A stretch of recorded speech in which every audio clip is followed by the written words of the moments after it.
Welcome back, folks. Today I'm in conversation with Peter Akkies. Peter lives in Amsterdam, is a productivity coach, YouTuber, writes blogs, and above all has a few courses that has been used by thousands of his clients in being productive, getting organized, and also leading a stress-free life. Some of his interests include scuba diving and public speaking also. So without any further delay, let's invite Peter.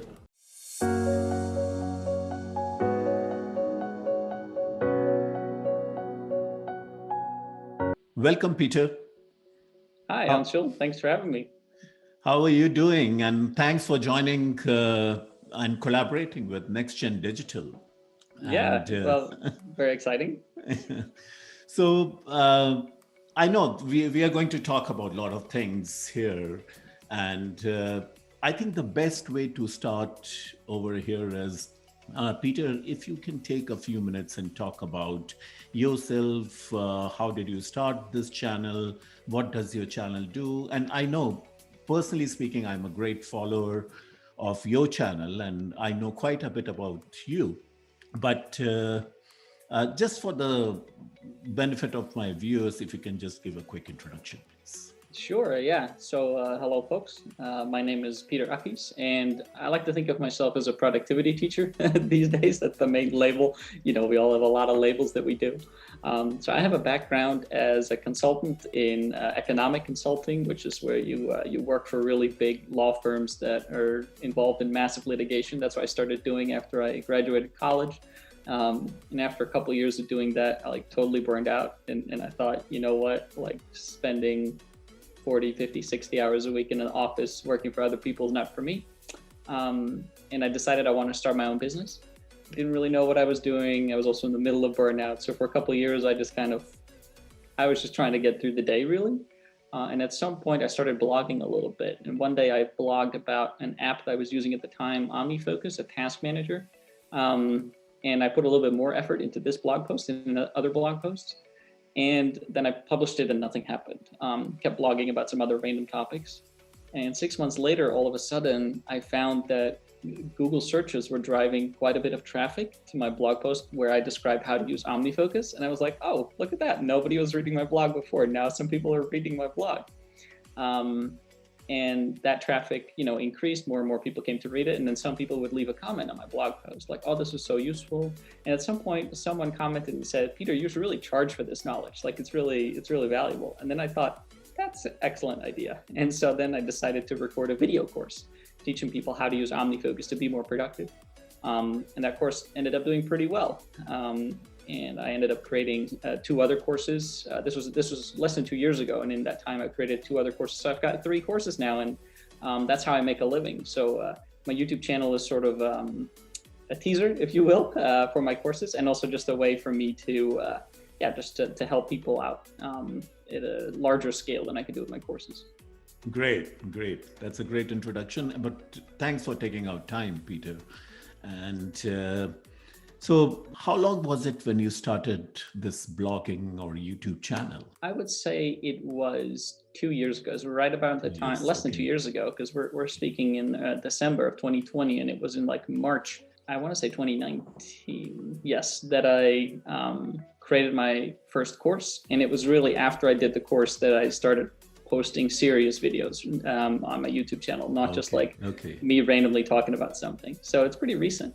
Oh, okay. That's great. The amount of success you have got in the last couple of years is amazing. And because I keep reading your newsletters and seeing your videos, and I don't think I have read any of your blogs. Are you still writing those? Or? So my newsletter, I send a weekly article to everyone on my email list, and that's just an article that I publish on my blog as well. Okay. Yeah, but it's not like I used to, because at one point I did 365 days in a row of publishing 1 blog post every day, which was intense, but I learned a lot from it. But it's right now it's once a week, which takes much less time than once a day. Right. Yeah. So Peter, coming back to our discussion, one thing which actually I've gone through it in the last about 7 months or last couple of years since the time I got interested in all you productivity teachers or gurus or YouTubers or brand makers, whatever you may call on yourself. One thing is there are different definitions or concepts on productivities which we keep hearing, especially our viewers, right? And we talk about forget about all the apps and everything, right? We have Evernotes and Rome Research and Obsidian and Things3 and OmniFocus. There are plethora of apps available over there. I just wanted to get your perspective on. I do understand there has to be a workflow, but what is your thought process? I wanted to pick your brains on that and see, especially on the productivity side, what does productivity mean to you, number one? And number two, what kind of workflow you work on a day-to-day basis, which makes you more productive and lead a stress-free life, and then you take it from there.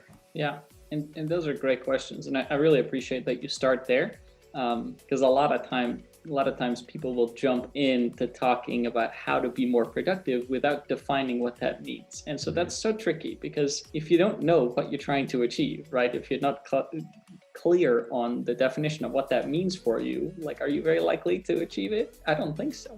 So for me, we can think of productivity on several levels. One level is very simple, day-to-day stuff. So you've got responsibilities, you've got commitments. Maybe you're a doctor, and so one of your responsibilities is like following up with patients, right? So a patient came in and now you need to send them something afterwards, and are you doing that stuff? Or it could just be making sure that your house stays tidy, right? It could be all sorts of things, really. Do volunteer work, making sure you're showing up there. So honoring your commitments is one way that I think of productivity. When you take a step back, really, so sort of on a higher level, you can think of productivity as really to do with achieving your goals. So we all have goals in life, and many different kinds of goals. It could be like, I would like to live in France for a couple of years. It could be like, I want to lose a lot of weight, or I want to quit smoking, or whatever. It could be habit goals.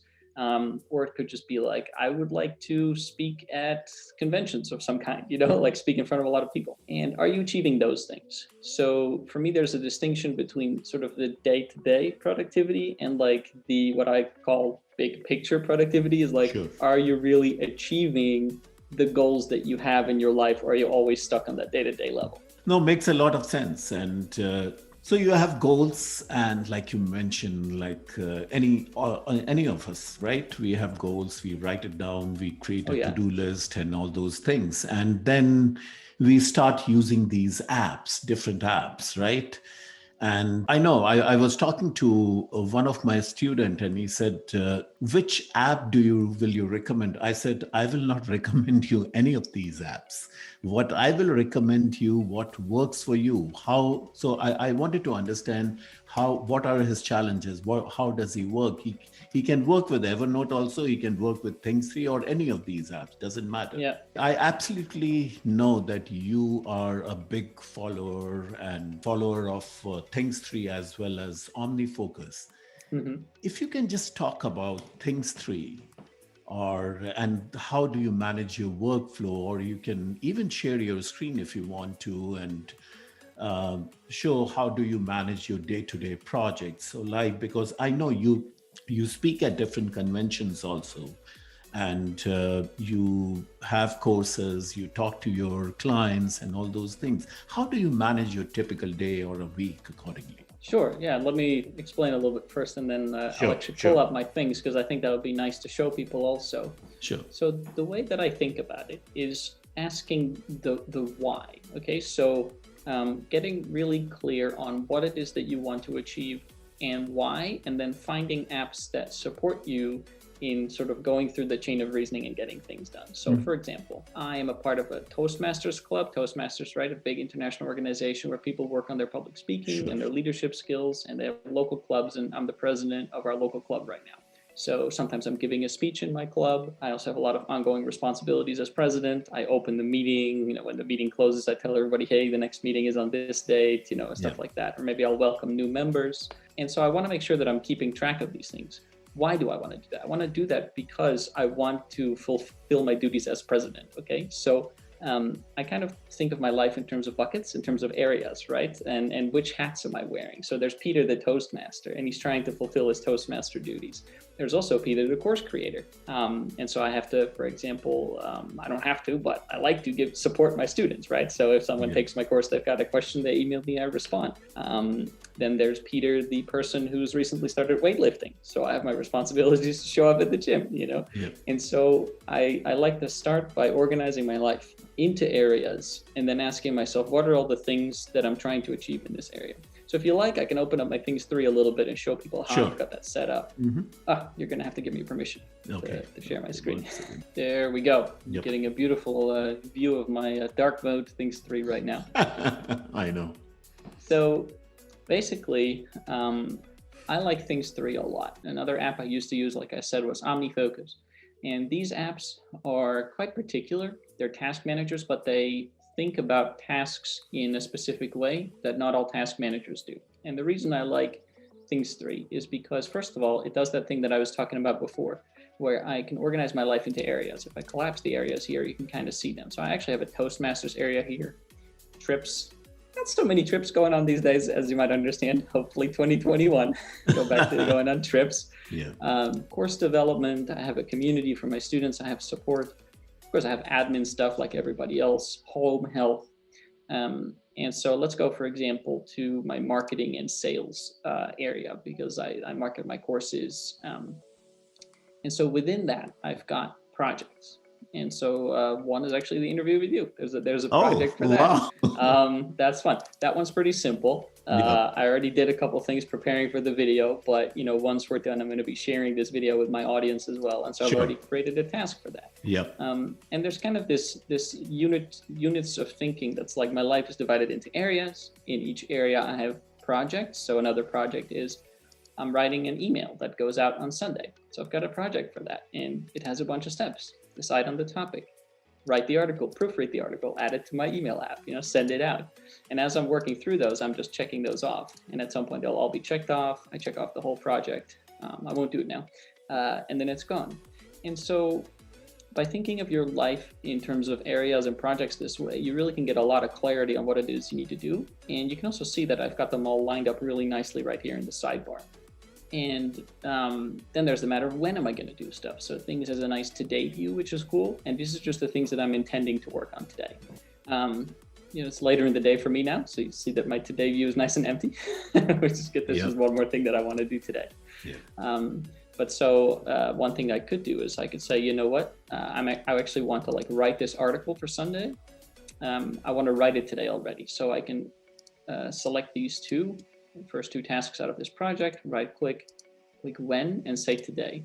Now look at a star, and that means that I'm planning to work on them today. It'll also show that I have 5 days left. So one of the things I love about Things is it distinguishes between the intent date, it's called the when date, when you're planning to work on something, and when it's due. So for people who have a lot of deadlines, maybe you're doing client projects and people ask you to have things done by certain times, you really want to find a task manager that lets you set due dates or deadlines, right? Just to remind you. So I can go to my upcoming view and actually, there's a weird graphical bug here, where I can see what's coming up in the next couple of days. And it shows me my calendar events as well as tasks that have due dates at certain dates. So for example, tomorrow, I have a lifting session with my personal trainer, grocery delivery, daily Turkish lesson. I'm studying Turkish every day now. And I also want to recycle some old electronics and take them to the grocery store where they'll recycle them. Thursday, I got dinner with my parents. On Thursday is the last day that I need to cancel an account for a certain app that I used. And so this is a super nice way for me to be able to anticipate what's coming up. So this just totally organizes my life. Great. No, this is really nice. And I'm using Things 3, like I mentioned, for the last year or so. I use it exactly the same way. And there are so many automations and integrations available within it. So I love it. I simply love it. Maybe at some point of time, I'll do my workflow video on Things. You should. You totally should. Yeah. One thing which came up while you were showing this, how do you or what do you use for note-taking? For note-taking. So I use Bear, which is a notes app, which I like, and it's fairly basic. So Yeah. the thing is, I don't find myself taking a ton of notes, and I get this question a lot from my students. It's like, "Oh, Peter, can you create a course on note taking?"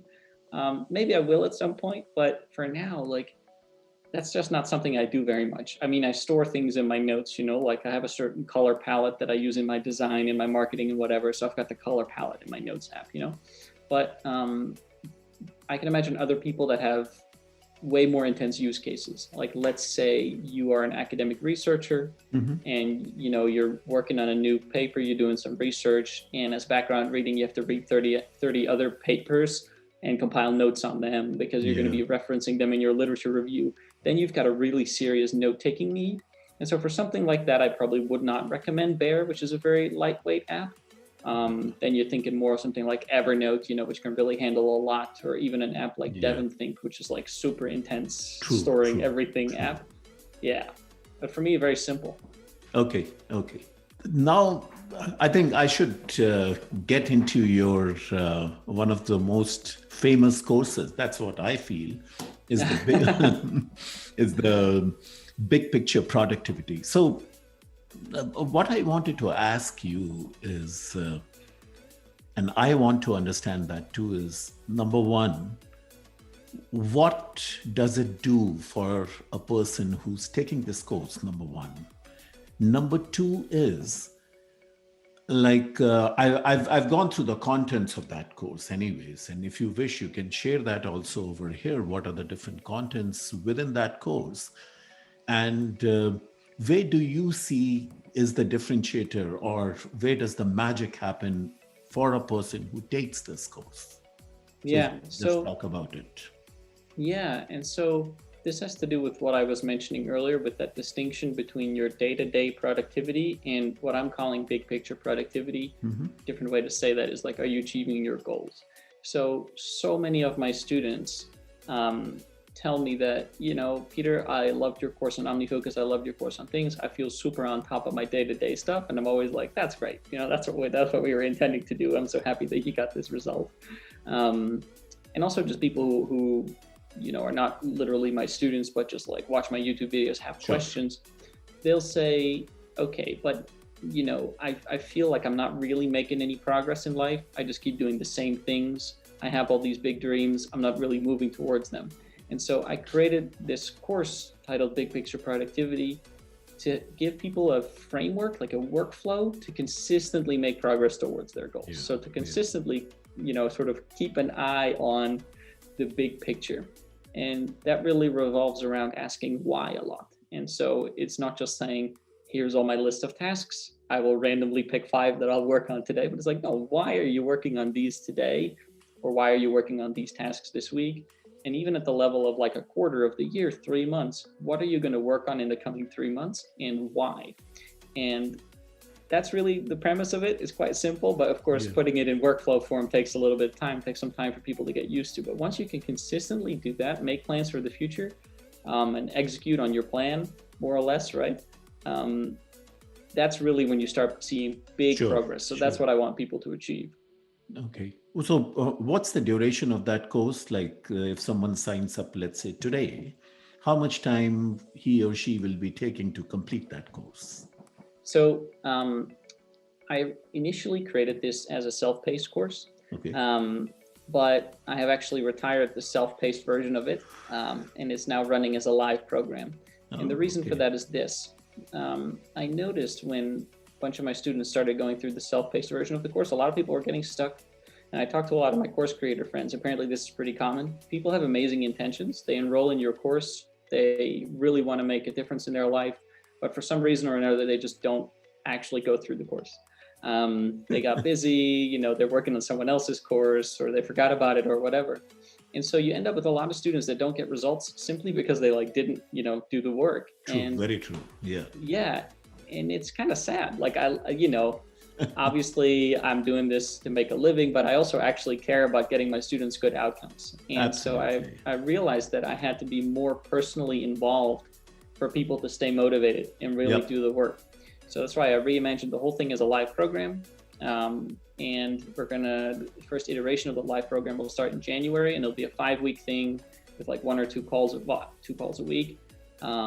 and basically similar content, although, it's my second time at this topic, so like massively upgraded content, but like, Yeah.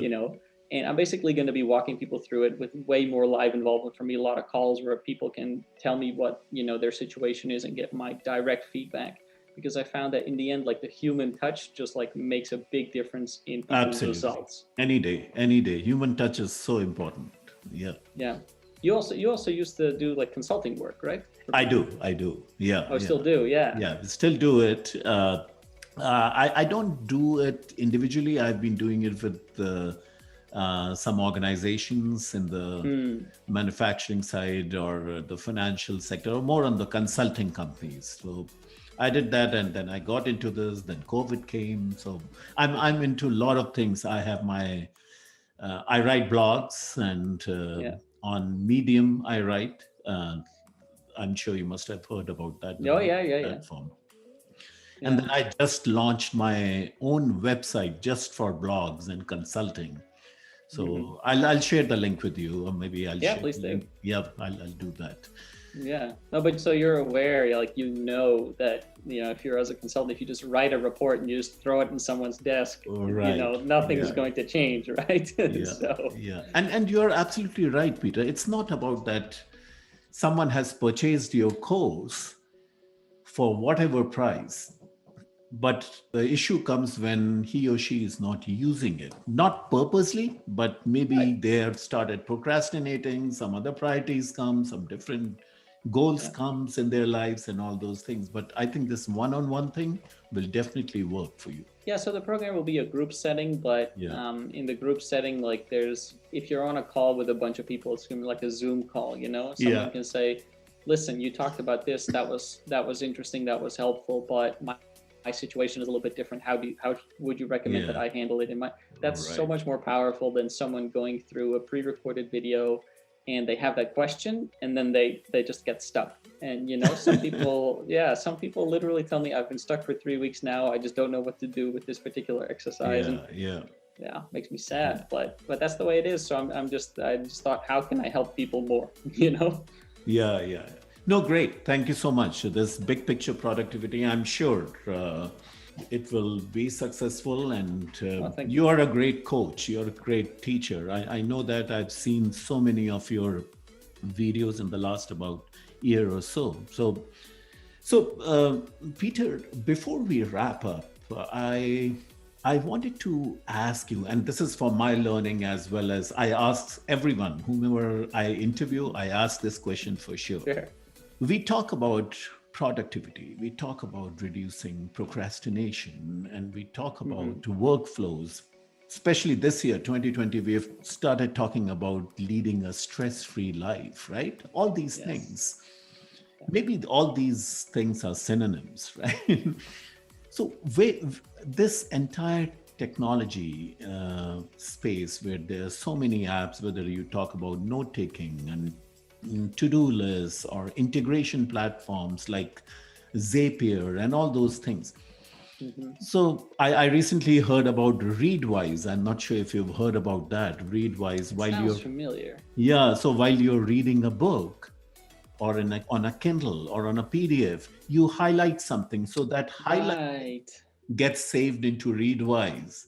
Yeah. And it's a pretty cool thing. So I wanted to pick your brains and learn from you. Like, where do you see this productivity industry or productivity space going in future, in let's say in the next 12 to 24 months?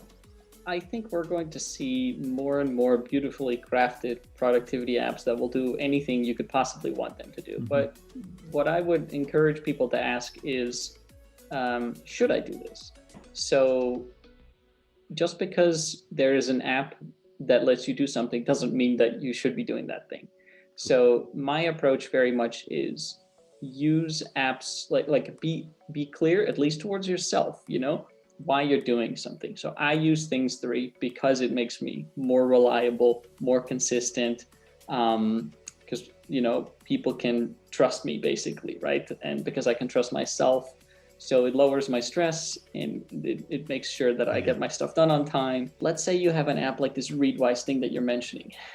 You can highlight things while you're reading on your Kindle or whatever, and I guess all your highlights get collated somewhere on some website so you can peruse them later.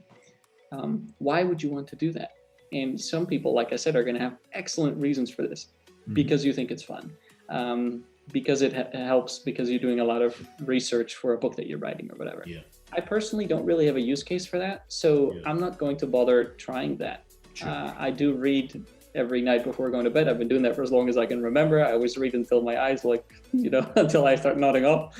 And so I do that for fun, even though it's sometimes very serious topics. And just so, for me, I see that there are lots of cool new tools out there all the time. Notion is like a big hype, of course, over the past couple of years. Yeah. Everybody loves talking about it.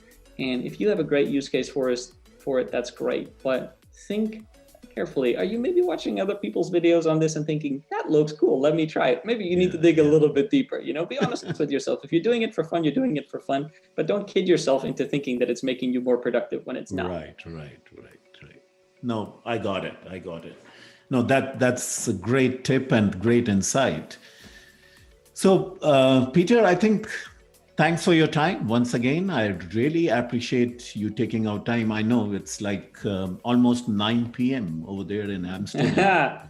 Yeah, well, it's a bit later here, and it's so dark, A lot of people don't know this, especially people who live sort of on the American continent, but so I live in the Netherlands, and we're kind of at is it the latitude, the ones that go up and down? Anyway, middle of Canada, And so it gets very dark here in the winter. Like 4:30 it starts getting dark right now, and by 5:30 it's completely dark. And so the days are very short.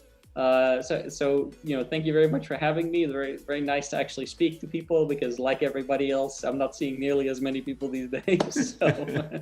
No, great. Thank you so much. And I'm sure in future we'll get more opportunities for collaborating or just having discussions. Yeah. That would be fun. I hope you enjoyed the conversation with Peter. Please leave your comments in the description section below about your views on this entire interview. I will provide you with the links of Peter's website, YouTube, and as well as the Big Picture Productivity course also, so that you might want to check it out at some point in future. Before I wrap up, I would request you to please subscribe to my channel and also hit the bell icon so that you do not miss any further videos. Until then, have a productive week and I'll see you next Thursday.